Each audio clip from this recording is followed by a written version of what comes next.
So yan guys, I am ready. Handa na ako lumayas. Tapos, ito yung outfit ko talaga. Yan talagang outfit ko sa labas. Pero, dahil nga, hindi sila sanay, sila amo, na iba yung suot ko. Na medyo revealing yung balat natin. So, nagsusuot po ako ng mahaba.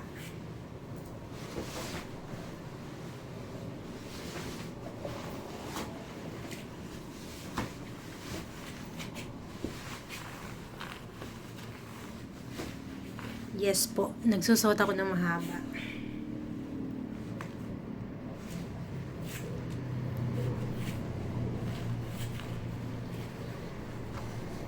Medyo bulky siya. Pero okay lang yan. Let's go. Nandito ako ngayon sa The Peak. So ito yung view dito sa Hong Kong. Ayan.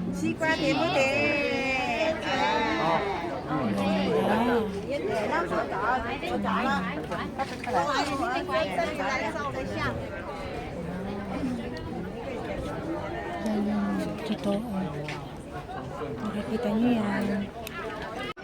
Guys, tingnan nyo ang ganda niya. Ang tangkad niya. Grabe, ang puti, ang linis. See? Iba yung height niya eh. Pang 6-footer na siya eh.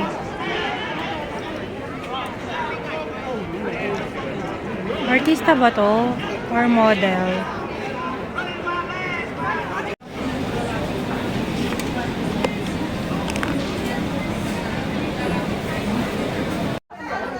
Guys, try nyo talagang pumunta dito sa The Peak. Talaga sobrang ganda dito. Marirelax kayo.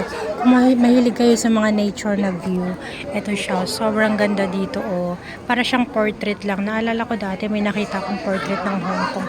This is it. Hindi ko in-expect talaga na ganito siya kaganda pag sa personal mo na siya makikita. So, ayan guys. Tapos dito, yan. Ganda dito, oh. Basta maganda dito siya. Punta kayo dito. Oh, wag naman sana mahulog yung cellphone ko or else chugi na talaga to. So, ayan siya. Ay, yeah!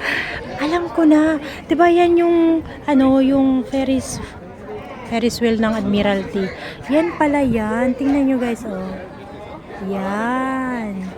Yan yung Ferris wheel sa Admiralty. I see. Bali, ang Central kasi nandyan lang yan. Pero inikot-ikot mo siya dyan. So, ayan siya, oh. Nakikita nyo. May aeroplano. Nakikita ba sa camera? Ayun. So, ayun, may aeroplano. Matagal pa ako makasakay niyan.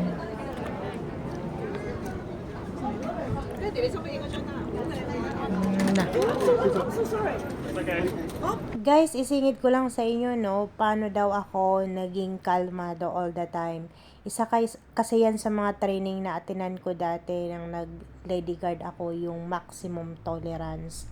So, doon ko talaga na-master yung pagiging matimpihin. Hindi talaga ako masyadong nagre-react basta-basta lang. Kasi I remember that time, may sitwasyon na sobrang nakaka-stress pero kalmado lang ako. Ayan, pauwi na ako.